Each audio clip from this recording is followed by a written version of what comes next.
Sum of first three terms of GP. Here we are given that sum of first three term of GP is 39 by 10 and their product is 1. Sum of first three terms of GP is 1. Find the common ratio and the terms. That means common ratio and three terms that we have to find. So let's assume that let for the given GP, first term is A and common ratio is R. Done. So first three terms of a GP will be A, A by R और यहाँ पर लेना पड़ेगा R and third term is AR. Let's three terms of GP are A by R, A and AR. है ना, मैंने आपको लिखवाया था कि अगर सपोज आपको थ्री टर्म्स अज्यूम करने हैं तो आपको ऐसे अज्यूम करने हैं. Done. So these are the three terms of GP. Now what we are given? We are given that product of the sum of first three term of GP sum. It's a by R plus A plus AR. This is the sum of first three term of GP, which is 39 by 10. Done. And also we are given that what we are given that their product is 1. So A by हाँ बोलो बोलो हाँ हाँ हाँ A by मैंने A क्यों लिखा क्योंकि तू बोल रही थी ना तो बीच में मेरा डिस्टर्ब हो गया इसलिए. यहाँ पर A बाय आर आर और यहाँ पर है ना ए आएगा है ना आर नहीं आएगा ए आएगा. ठीक है ए आएगा ए बाय आर ए और ए तो इसका कॉमन रेशियो आर आएगा. डन. ए लेना है. So now product of this three terms a by r into a into a r product of this three term is 1. Product 1 है तो भी are are cut हो जाएगा तो product a cube equal to 1. Hence first term a is 1. So for this given GP, first term will be 1. We assume that common ratio R. Done. So now put this value of A equal to 1 in suppose equation number 1. Equation 1 में put करो है ना. इसको आप equation 1 बोल दो इसको आप equation 2 बोल दो. So if you put A equal to 1 in equation number 1, then what we are getting? We are getting 1 by R plus 1 plus R. Put in equation number 1. So this will be 1 upon R plus 1 plus R equal to 39 by 10. LCM R ले लो. So it's a 1 plus R square equal to 39 by 10. इसको simplify करना पड़ेगा. So this will be I think on quadratic equation. तो कैसे solve करें देखो cross multiply कर दो. So it will be 10 plus 10R plus 10R square equal to 39. Done. और ये R था ना ये R क्रॉस मल्टीप्लाई करके उधर जाएगा तो 39R होगा. This will B 39R.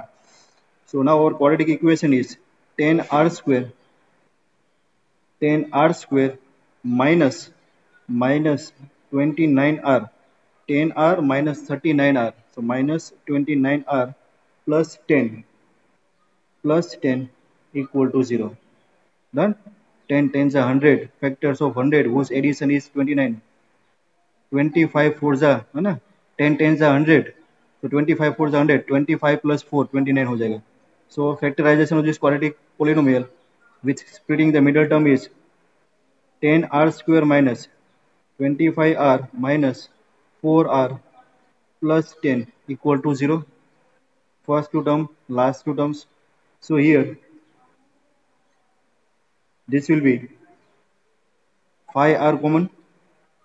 So it's a 2R minus 5 minus 4 is common. So it's a 4 नहीं 2 ही common आएगा. हाँ 2 common. So it's a 2R minus 5 equal to 0. Therefore we are getting 2r minus 5, 5r minus 2 equal to 0. Therefore r equal to 5 by 2 or r equal to 2 by 5. Two options are there for common ratio. Done.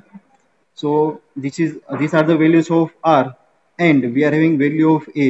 A is 1. Done. So here, what is the question? Find three terms of GP. These are the three terms of GP. तो ये find करना है. So if value of r is 5 by 2 and a equal to 5, then our three terms of GP will be a by r. So it's a 1 upon 5 by 2. है ना? A by r. So it's a 1 upon 5 by 2. A 1 and AR 1 into R. So what is the GP? It will be 1 upon 5 by 2 will be 2 by 5.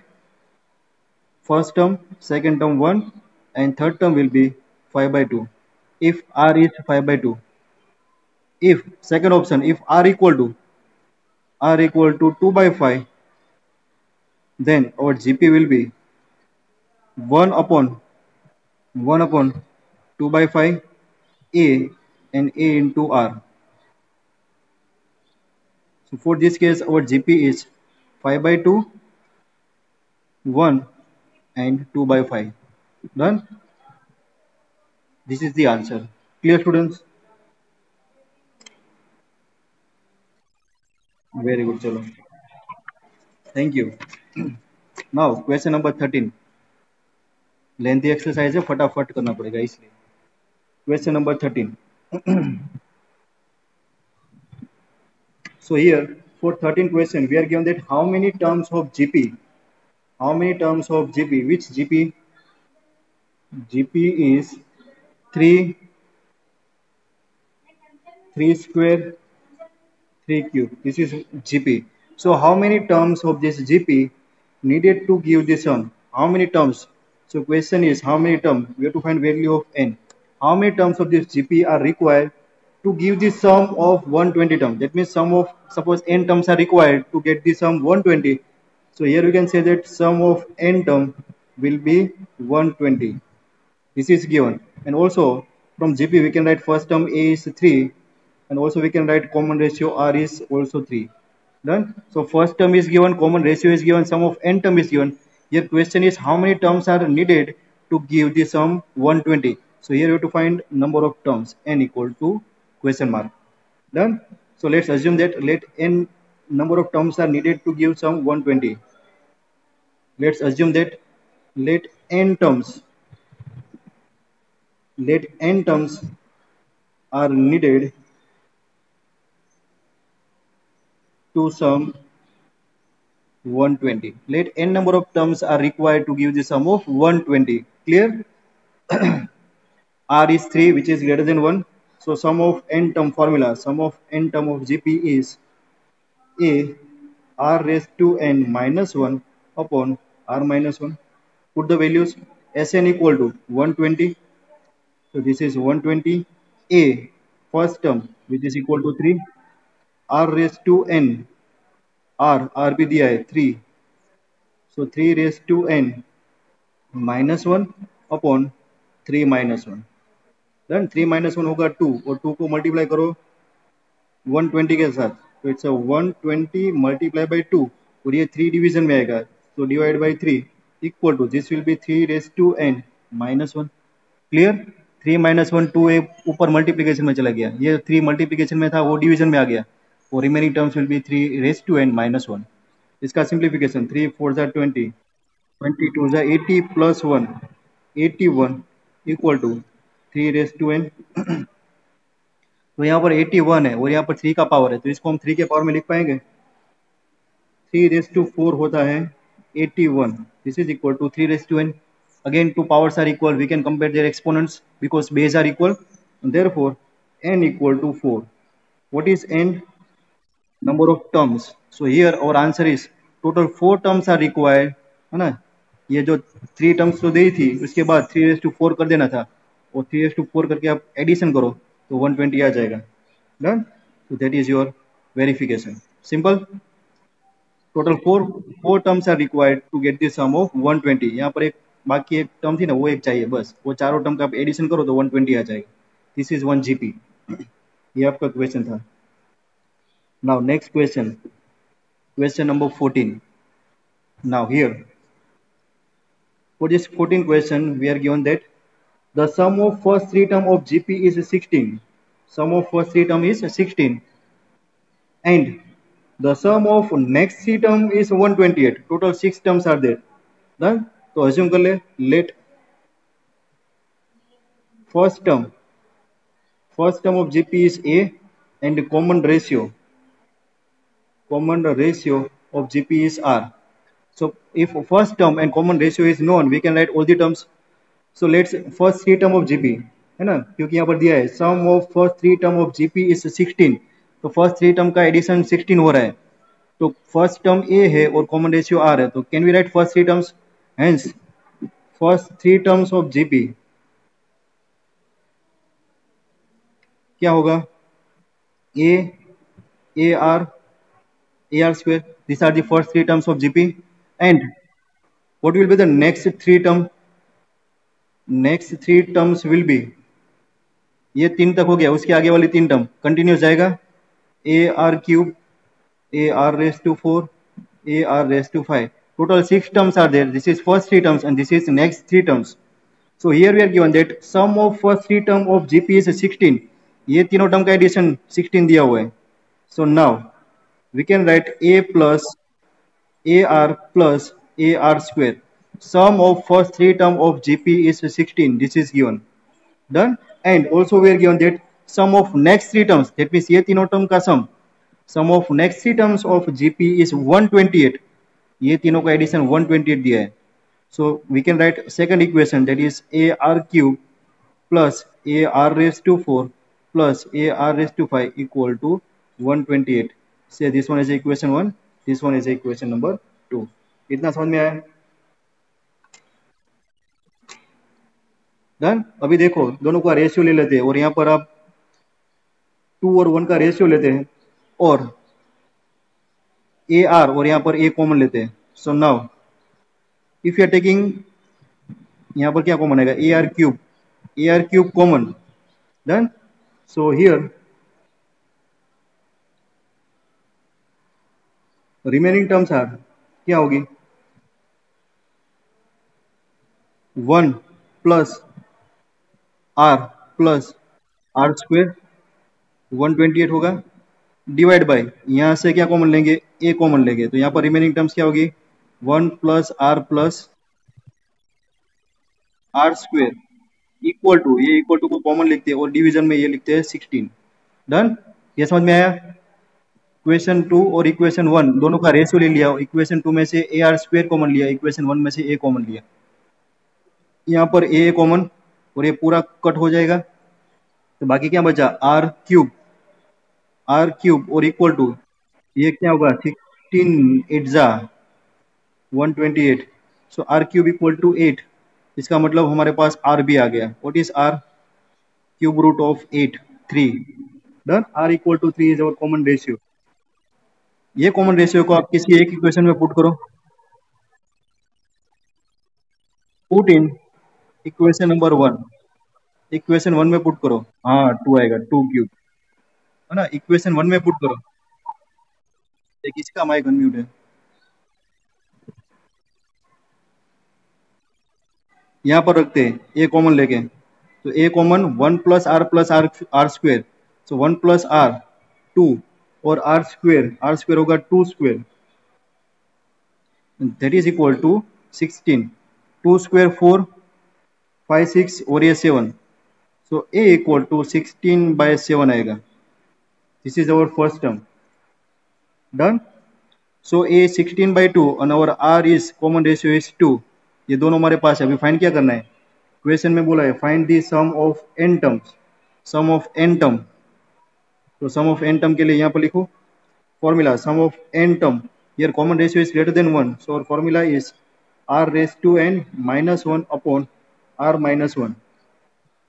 So sum of n term a is 16/7, r raised to n, r is 2, so 2 raise to N minus one upon 2 minus one, 2 minus one is 1. तो आपका final answer आएगा sum of N term will be 16/7 2 raised to n minus 1. This is the sum of n term for this given GP, whose sum of first three term and sum of next three term is given. Understood?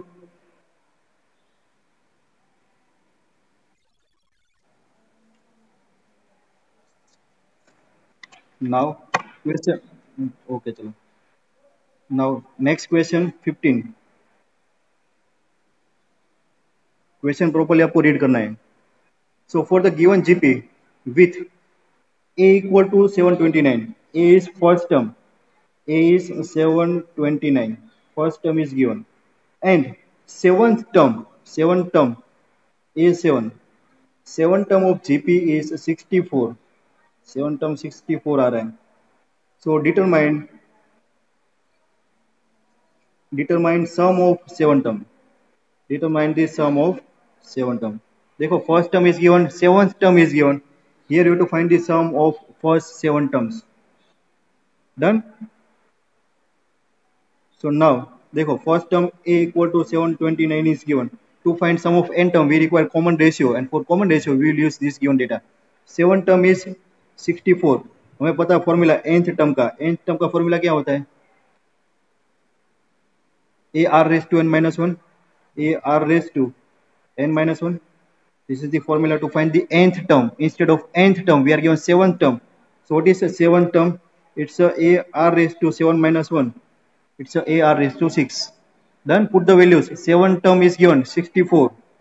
So seventh term is 64 equal to a. A is first term. First term is given 729 and r is not given. R raised to 6. Done?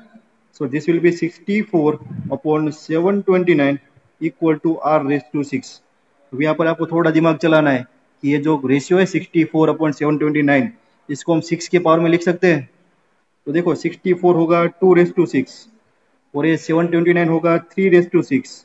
This is equal to r raise to 6. 6 power common लिख दे तो हमारा r आएगा r equal to 2/3. Clear? r equal to 2/3. So r हमारा common ratio आ गया. First term is given है ना. First term a equal to 729 is given and common ratio r equal to 2/3 which is less than 1.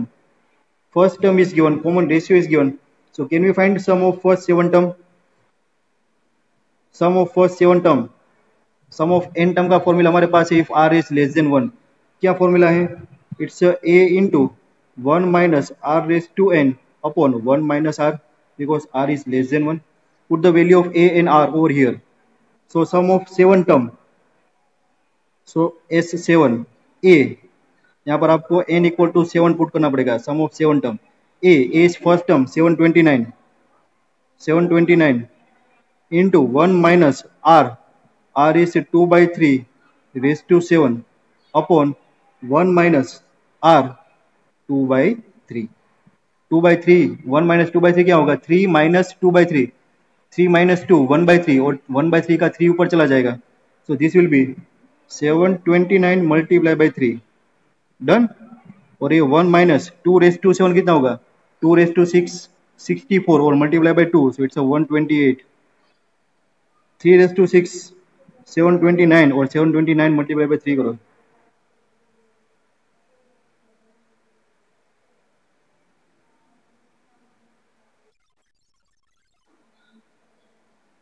To 2187 minus 128 करो.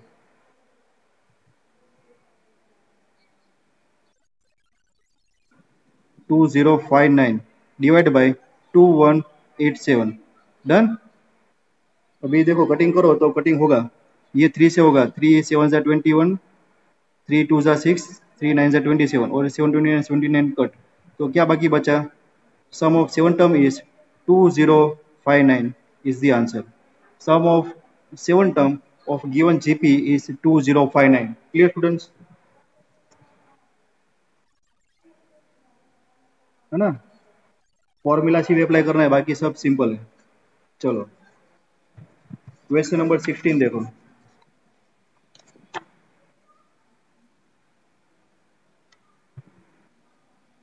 So here For this question number 16, read the question. Find the GP. Find the GP for which sum of first two term is minus 4. Sum of first two term is minus 4 and its fifth term is 4 times the third term. Different conditions are given. By using these conditions, we have to find the GP. है ना, GP find करना है. अभी तक क्या था, GP given थी, उसमें हम n टर्म का सम, कोई भी नंबर का सम, है ना, वो सब फाइंड कर रहे थे. अभी हमें GP निकालना है. Different conditions are given. So first we write down given conditions. So first, find the GP for which sum of first two term is minus 4. तो assume कर ले पहले. Suppose for given GP, first term is A and common ratio is R. ये दो parameter चाहिए किसी भी GP को लिखने के लिए. डन. तो फर्स्ट टर्म A आ गया, कॉमन रेशियो R आ गया. So can we write first two terms. So sum of first two term is minus 4. क्या होगी बोलो. फर्स्ट टर्म A और second term AR. These are the first two terms of GP. Yes.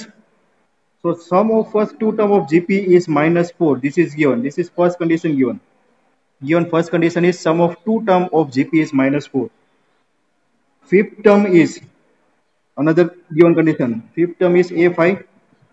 Fifth term is 4 times the third term. 4 times of third term. Third term is A3. Fifth term is 4 times of third term. है ना. nth term का formula ऐसे होता है. Suppose nth term is a r raise to n minus 1. nth term का formula ये होता है. यहाँ पर आप फिफ्थ टर्म पुट करो तो आपका a फिफ्थ होगा a r रेस टू 4 और यहाँ पर आप a3 पुट करो तो ये होगा a r square. This are the fifth term and third term. दोनों के बीच में ये कंडीशन दी है. So can we write like this. Fifth term equal to 4 times of third term. This is fifth term, that is a r raised to 4. That is fifth term is 4 times of its third term. Third term is a r square. A r square. Clear students? ये समझ में है. A cut. Here we can write r square equal to 4 and therefore common ratio r. We are having two options. It may be plus or minus 2. ये समझ में आया. देखो क्या गिवन था. Fifth term is 4 times of third term. तो ये given condition है. Fifth term, can we write fifth term as a r raised to 4 and third term as a ar square by using this formula? वही लिख दिया. a cut हो गया. So can we write r square equal to 4 and r equal to plus or minus 2. Done. So two options for r is there and common ratio a. Common ratio a भी निकालना पड़ेगा. So if r equal to plus 2 is there, put value of r in this equation. है ना. इसको हम equation number 1 बोल दो, इसको 2 बोलो, है ना. तो r की वैल्यू यहाँ पर पुट करेंगे तो क्या होगा. a common. So 1 plus r equal to minus 4. अभी r इक्वल टू 2 पुट करो तो क्या होगा. 3 equal to minus 4. So we are getting a equal to minus 4/3. That means for r equal to 2 plus 2 value of a is minus 4/3. So what is our GP? GP लिखना है. GP is A, है ना. GP कैसे होगी. A AR square ऐसे होगी. So A minus 4/3. उसके बाद AR माइनस 4/3 इंटू 2. उसके बाद AR square minus 4/3 R square 2 square 4, है ना. ऐसे जाएगी इनफाइनाइट तक. So GP is minus 4/3 minus 8/3 minus 16/3 ऐसे इनफाइनाइट तक जाएगी. Done. This is for r equal to 2. If common ratio r is positive, we are having two options. r can be positive और negative. So second option, if r equal to minus 2, r equal to minus 2 रखे तो minus 2 के लिए a की value क्या आएगी. सो a 1 minus r, sorry 1 plus r, it's 1 minus 2. 1 minus 2 equal to minus 4. This is minus 1 minus a equal to minus 4. So a equal to 4. तो यहाँ पर होगा r equal to minus 2 and a equal to 4. तो अगर GP क्या होगी यहाँ पर. So GP is GP for first case and GP for second case. A, that is 4 AR minus 8 A R square 16 ऐसे इनफाइनाइट तक जाएगी. Done. So this is required GP. this one and this one. Two cases are there for r equal to plus 1 and r equal to minus 1 because we are getting two values of r. Understood students? समझ में आ रहा है? सबको समझ में आ रहा है कि थोड़ी स्पीड में जा रहा हूँ? आ रहा है ना समझ में? चलो next question, question number 17.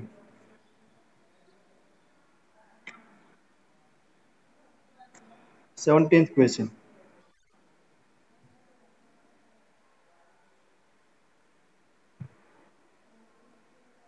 If the fourth term, 10th term, and 16th term of a GP are x, y, z respectively, fourth term, 10th term, and the 16th term of GP are x, y, z respectively, prove that x, y, z are in GP. What do you have to prove? Prove that x, y, z are in GP. तो कोई बताएगा मुझे ये x y Z को GP में है ऐसा prove करने के लिए मुझे क्या प्रूव करना पड़ेगा? What you have to prove that this x y z are in GP? आगे क्वेश्चन आगे ऐसा याद है किसी को? X y z are in GP means common ratio must be constant. So what is the common ratio? y by x equal to z by y होगा. y और x का रेशियो एट z और y का ratio constant होना चाहिए. Then we can say that given three terms are in GP. Cross multiply करो. So we are getting y square equal to xz. That means we have to prove y square equal to xz. That means these x, y, z are in GP. Understood? ना ये आपको wording में दिया है कि x y z are in GP, but ये x y z इस GP में है ऐसा प्रूव करने के लिए हमें क्या प्रूव करना पड़ेगा? हमें क्या दिखाना पड़ेगा? We have to show that y square equal to x z. Done. So this are the given condition. Fourth term, tenth term and 16 term are given. nth term का फॉर्मूला हमारे पास है. nth term is a r raised to n minus 1. So from this formula we can write fourth term. So fourth term is a r cube.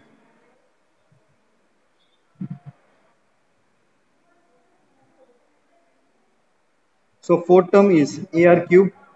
So we can write a r cube equal to x. Say result 1.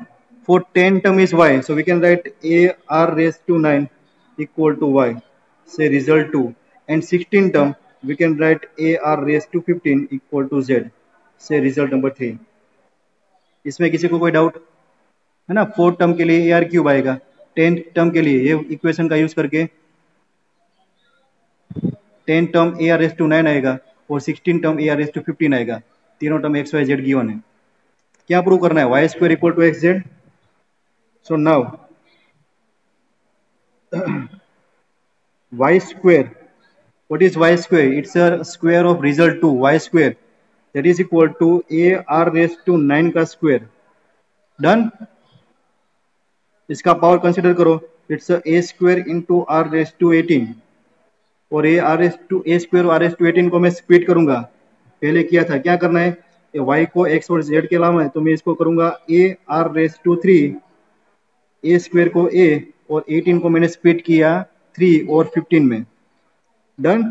So what is a r cube? देखो ये a into a square, r cube r raise to 15 r raise to 18 आ गया. So what is this a r cube? A r cube is x. This is x. What is this a r raise to 15? It is z. So what we are getting? y square equal to x into z. So here y square equal to x into z, and therefore what we can write? Therefore we can say that x, y, z are in GP. X, y, z are in GP. Done, students? चलो question number 18, important question, अच्छी तरह से समझना है इसको, है ना? Question number 18. So here question number 18 is find the sum of n terms of the sequence. Sum, find the sum to the n term, n term तक इसका सम निकालना है। कौन सा? 8, 88, 888, है ना ये। अब इसको देख के बोलेंगे सर ये जीपी है, लेकिन ये जीपी है। देखो कॉमन रेशियो ले लो तो कांस्टेंट आ रहा है। 88/8 करेंगे 11 आएगा, 888/88 करेंगे तो 11 आएगा। कॉमन रेशियो कांस्टेंट है। Is the common ratio of this given GP is constant.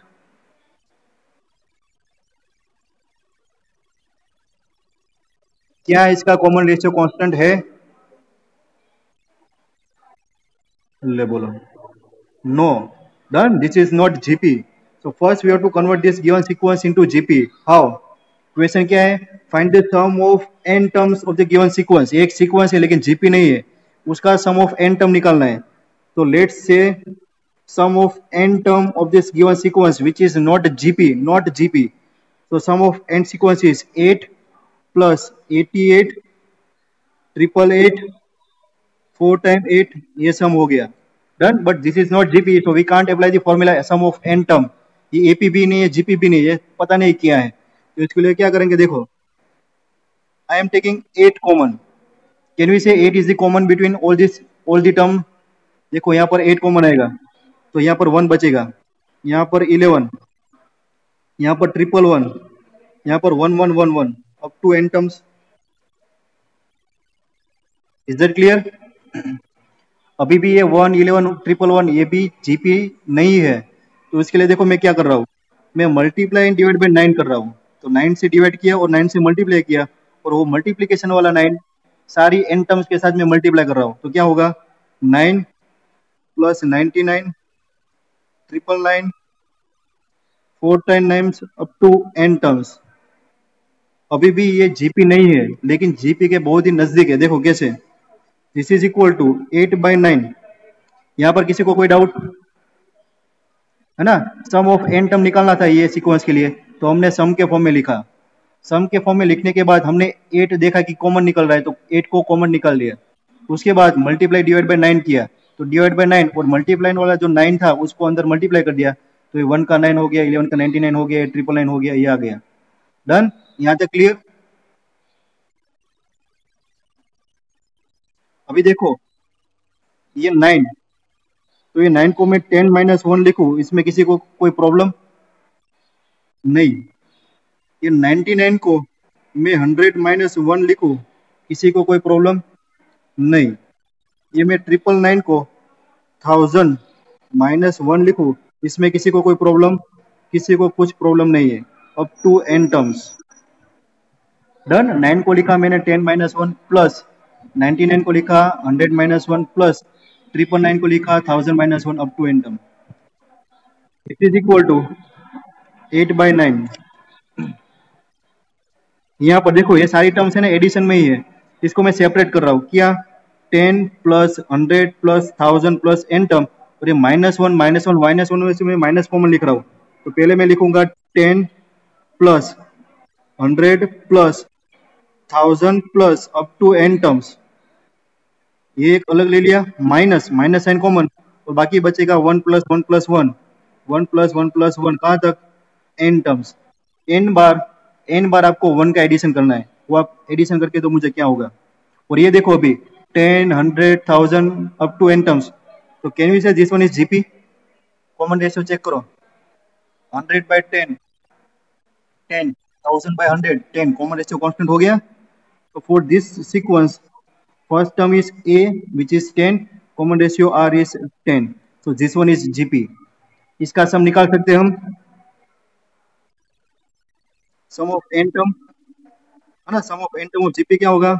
Formula S N equal to a R raise to N -1 upon r -1। एक it's a 10 r raise to n, so it's a 10 raise to n -1 upon 10 - 1, so it's a 9।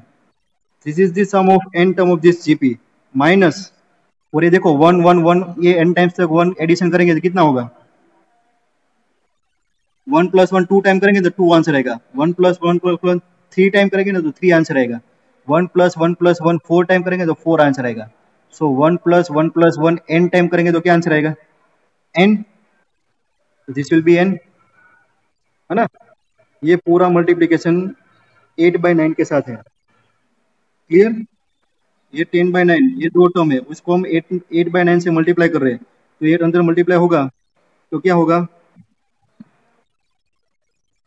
देखो this is 8/9, this one is 10/9, 10⁻n−1 minus n, ये अंदर multiply होगा तो 10 8 जा 80, this is 80/9 9 जा 81, और ये 10⁻n−1 माइनस, ये अंदर मल्टीप्लाई होगा तो 8n/9।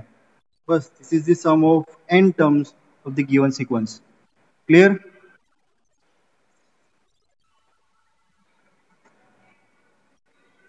स्टूडेंट्स समझ में आ गया। ओके, बस तो आज इतना ही करना था।